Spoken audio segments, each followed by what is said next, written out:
আজ আমি আপনাদের সঙ্গে শেয়ার করব কড়াইশুঁটির পরোটা। তার জন্য আমি কড়াইশুঁটি ভালো করে দানাগুলো বার করে নিয়েছি, ধুয়ে নিয়ে এক কাঁচা লঙ্কা দিয়ে মিক্সি জারে আমি এটাকে একটা স্মুথ পেস্ট বানিয়ে নেব। দরকার পড়লে একটু জলও দিয়ে নেব আমি।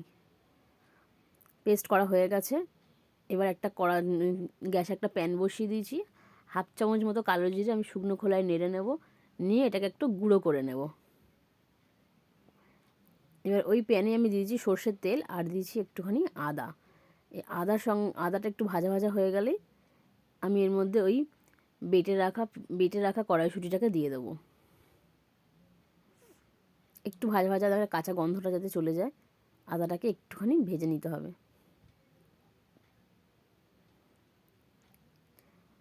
এবার আমি দিয়ে দিলাম হচ্ছে কড়াইশুঁটির ওই পেস্টটা।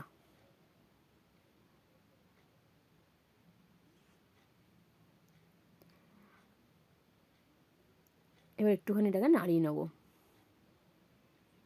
খেয়াল রাখতে হবে যাতে কড়াই লেগে না যায়।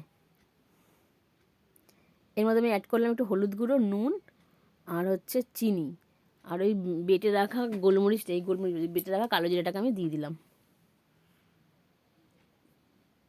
এবার ভালো করে এটা শুকনো করে এটা করে নিলাম, হয়ে গেল।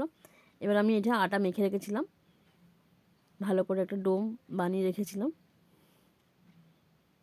এবার লেচি কেটে এর মধ্যে আমি পুর ভরে বেলে ভেজে নিলেই আমার কড়াইশুঁটির পরোটা রেডি। সব বেলে নিয়েছি, বেলে একটা একটা করে আমি এটাকে ভেজে নেব, তাহলেই আমার কড়াইশুঁটির পরোটা রেডি হয়ে গেল।